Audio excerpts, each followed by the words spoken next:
Wassalamualaikum warahmatullahi wabarakatuh. Ada sejumlah hewan yang boleh dibunuh ketika kita menjumpainya, baik di Makkah maupun di luarnya. Umumnya, hewan tersebut membahayakan manusia. Ibnu Qayyim al-Jauziyyan mengatakan dalam kitab Zadul Ma'ad, ulang atau anjing galak dan binatang berbahaya lainnya boleh dibunuh. Sebab, hewan tersebut memiliki sifat berbuat kejahatan dan mendatangkan bahaya. Menurut sebuah hadits yang diriwayatkan dari Aisyah radhiyallahu anha, ada 5 hewan yang boleh dibunuh dalam Islam. Ia mengatakan bahwa Rasulullah Shallallahu Alaihi Wasallam bersabda, 5 jenis hewan yang boleh dibunuh di tanah suci dan di luar tanah suci adalah burung gagak, burung elang besar, kalajengking, tikus, dan anjing yang menggigit. Hadis riwayat Bukhari dan Muslim.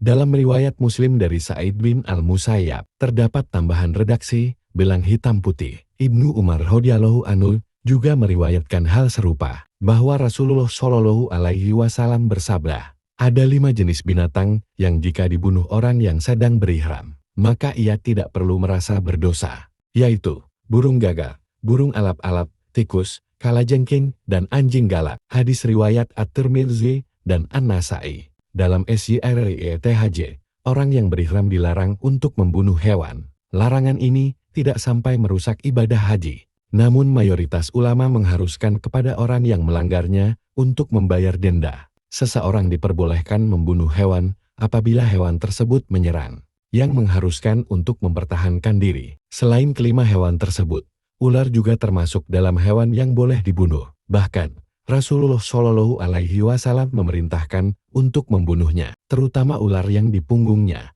terdapat 2 garis putih dan ular yang ekornya pendek. Rasulullah Shallallahu Alaihi Wasallam bersabda, bunuhlah ular dan anjing, apalagi ular yang di punggungnya ada 2 garis putih serta ular yang ekornya buntung, sebab kedua jenis ular itu bisa membutakan mata dan menggugurkan kandungan. Hadis riwayat Muslim. Ular buntung ini adalah ular yang tidak berekor, atau yang panjangnya kurang dari sehasta sekitar 45 cm atau lebih sedikit. Ini merupakan sejenis ular berwarna biru dan ekornya terputus. Rasulullah Shallallahu Alaihi Wasallam juga memerintahkan untuk membunuh tokek, sebab hewan ini dulunya pernah meniup-niupkan api kepada Nabi Ibrahim alaihi salam tatkala hendak dibakar oleh Raja Namrud. Dari Ummu Syuraik, dia mengatakan, sesungguhnya Nabi Muhammad Shallallahu Alaihi Wasallam memerintahkannya untuk membunuh tokek cicak. Hadis riwayat Bukhari dalam kitab Batul Halbab Hairumal al-Muslim Ghanam Yutabu bila Sa'ef al-Jilbab.